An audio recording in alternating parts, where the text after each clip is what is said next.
Greetings, family. Good afternoon. This is Dr. Kia Pruitt. It is Wednesday, February the 8th, 2023, and the time is exactly 12:09 p.m. Welcome back. I'm so happy to see everyone. I hope you all have enjoyed a very good morning so far. Joyous rising, grand rising, great rising, good morning, good afternoon, good evening, good night, depending upon from where you're checking in today. So check in, family. It's so good to see you. I hope you joined me live last night. It was a late night broadcast at about 11 p.m. where we laid to rest the IRS, because what we talked about was how the IRS is telling millions of people not to file their taxes. Now they're saying the reason they're doing that is because they're trying to tighten up some things and try to figure out what exactly people can claim, what not to claim.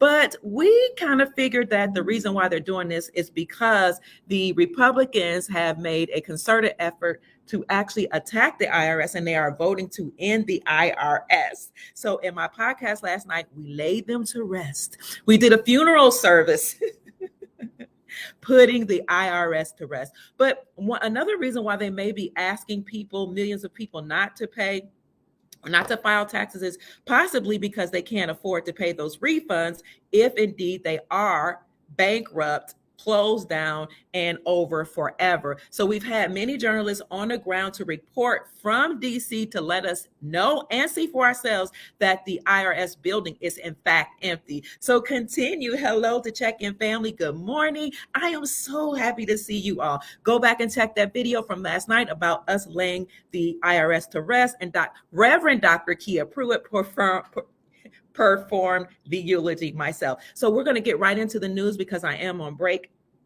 from teaching today. What I wanted to talk about is decentralizing your assets and decentralizing your wealth, or in fact, your entire life, because a lot of people did not understand or understand what I meant by there were some people who actually lived outside of the United States Incorporated and didn't deem themselves as citizens. They don't call themselves citizens, neither do they call themselves sovereign citizens. There's no such thing as a sovereign citizen. Either you're sovereign or you're a citizen. A citizen is classified as a slave. So people who are operating as a national or a state national understood and understood that they were sovereign, and they acted as such. One of the ways that they operated outside of the United States Incorporated, which is now defunct and bankrupt, we know that over here, was actually, yes, to not pay taxes. Sovereign individuals do not pay taxes. This is what I was trying to bring home to everybody. Aloha, good morning. That sovereign individuals are people who understood their power as being a sovereign person that was guided by the common law or the law of the land and Constitution,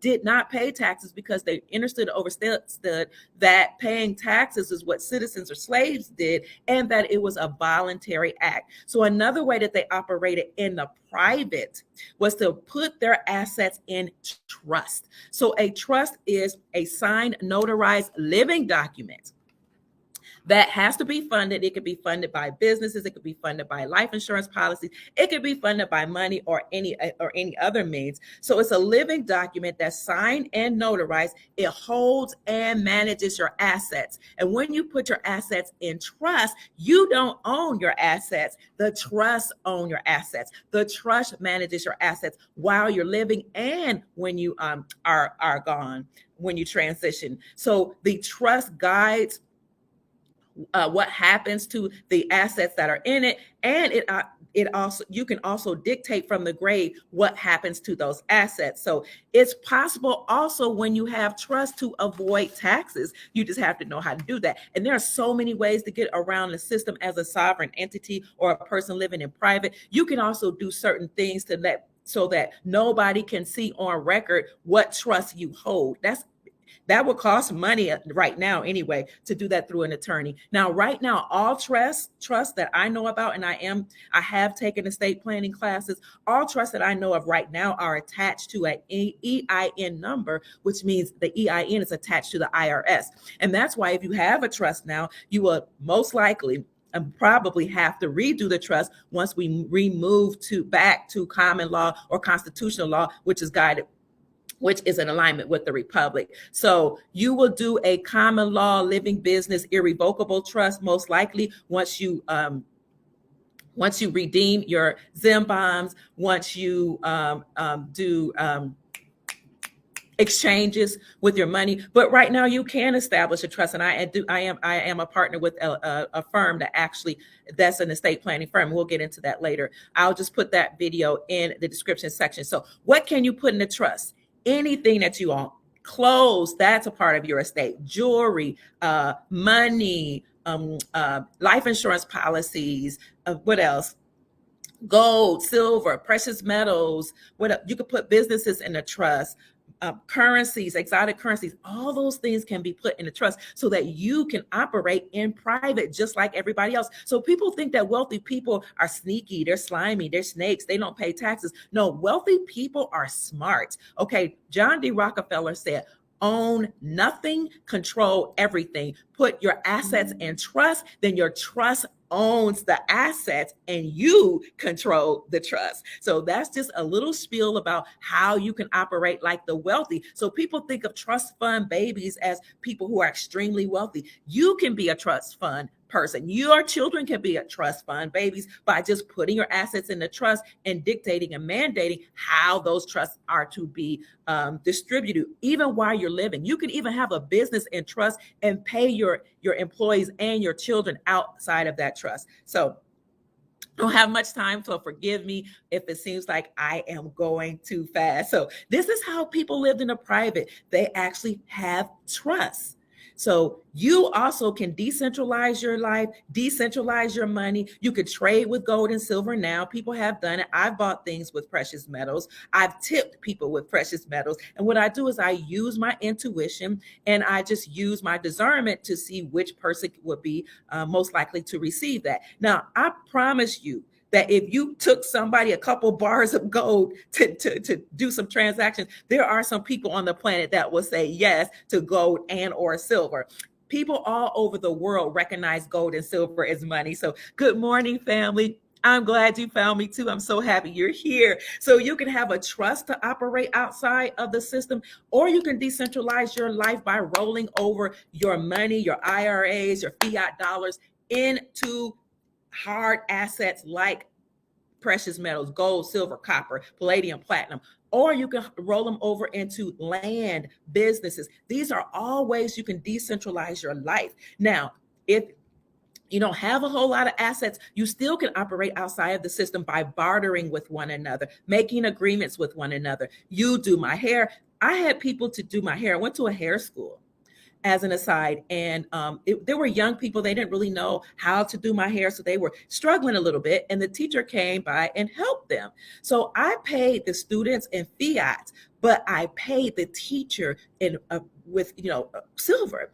And it was an opportunity for me to teach her about precious metals, to pass on some wealth to her. It wasn't a whole lot, but to pass on a whole lot of wealth to her and to enlighten her about it so that she can then continue to stack. So, and I've also paid for services like legal services. I pay for educational service when I learned how to be an estate planner and how to help people with protecting their assets by being a trust advisor. I actually paid for the class in silver, and it was an opportunity for me to talk to one of my colleagues about decentralizing your life, which he already knew because he knew about trust, but he wasn't really that familiar with silver and gold, precious metals, and why those are important. So that's a way you can operate outside of the system. Now, a lot of people have money in a bank, but you can operate outside of the bank as well. One of the reasons why we have Basel compliances with the banks is because the banks were, doing too much with our money. They were taking our money out and doing all type of things. They were trading with our money because legally they can do that. So what they were doing was so anytime, let me just go back. Anytime you put your money or deposit your money in a bank, then that money is actually a loan to the banks, and the banks can create separate accounts with your money, okay, and use that money to to protect themselves, to pay off debt, to speculate, to do all type of things. Yes, this is legal. Now people will say, but my money is insured up to 250,000, but over that amount, they can take your money and do with it whatever they will. However, we have heard of banks actually doing that to people who didn't have $250,000 in the account. So a lot of people are saying, that this is why we had the Dodd-Frank Act, to kind of protect consumers. But the Dodd-Frank Act, let's look at what the Dodd-Frank Act is. The Dodd-Frank Act was signed into law actually in 2010 by President Obama.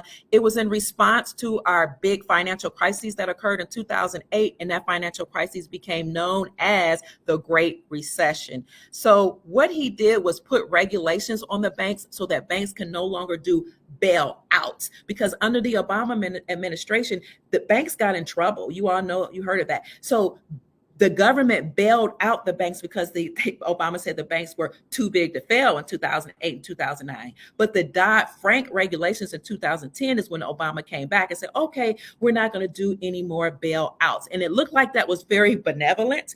And, in a way it is. But especially when you consider that the government is out of money and is bankrupt and defunct anyway. So yes, I guess it was a good thing. But you have to keep in mind that if you no longer do bailouts, that puts you in a position to do bail-ins. And according to the Dodd-Frank Act, that made us open to bail-ins. Now, there was a regulation called Regulation D that allowed the banks to take your money, put it in a separate account in their names, and speculate, do business, and make loans and all type of things. This is why Basel III compliance was important, because now you have to banks had to acknowledge gold as a tier 1 asset and gold as money. And then Basel IV compliances meant that banks now had to have gold to back their positions. So now we saw banks in record numbers actually hoard gold in Q3, right? They hoarded 400 tons of gold in the amount of about $32 billion. And there were some amounts that were hoarded that we don't even know about. So through Dodd-Frank, now no more bank bail-ins, but now we were subject to, no bank bail-outs, but now we were subject to bail-ins. And this is why we need 45 to come back. Because what 45 did was he said, the Dodd-Frank Act looked like it's benevolent and it looks like it's protecting the consumer, but not quite. And it was a very complicated that act is, and it's so many pages you have to read, it's so many fine print things that made the consumer still be open to predatory practices by the bank. But President Trump attacked the Dodd-Frank Act and he modified it. So again, according to the Dodd-Frank Act and Regulation D, they could take our money, they could do whatever they wanted to do. They could do bail-ins to protect themselves. But that's why behind the scenes, the White Hats made sure that banks had to have gold and precious metals to back their positions. So we're talking about operating outside of the system, decentralizing your life, decentralize your assets, roll over your money into precious metals, into banks, and into land or farmland, however you can, while they get these things in place, okay? And if you're interested, you already know how to contact Andy Schectman, info@milesfranklin.com to get a gold IRA and or to add gold and precious metals to your possession, gold and silver. So let's look at President Trump. So he needs to come back because he modified the Dodd-Frank Act, and that really upset the people who were in power. So this was actually published May 2018. Trump signs the Dodd-Frank rollback. President Trump on Thursday signed a bi-party bill to loosen key portions of the Dodd-Frank Act of 2010, cementing the first major changes to President Obama's landmark banking law. Because a lot of people thought that banking law was so benevolent. But again, we were subject to bank bail-ins.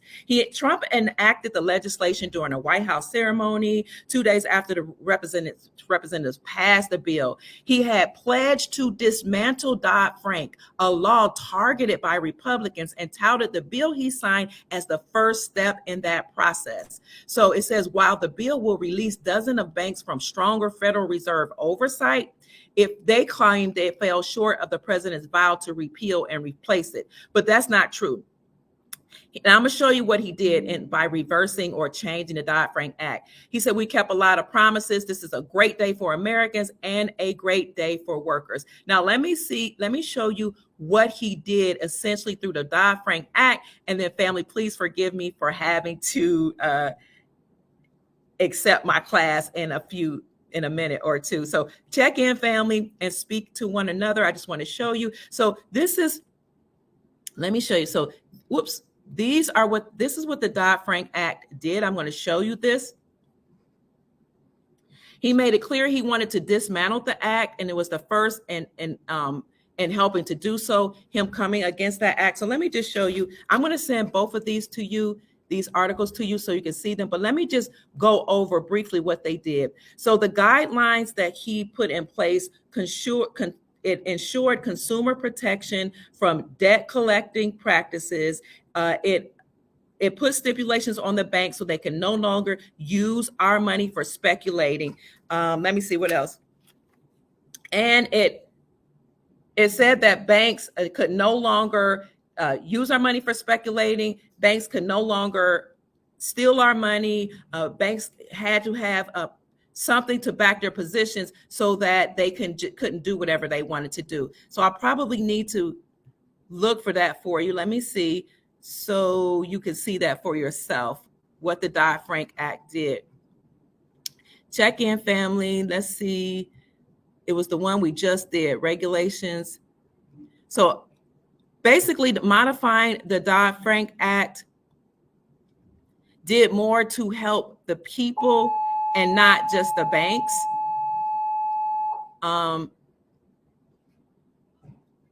He said they shouldn't be regulated.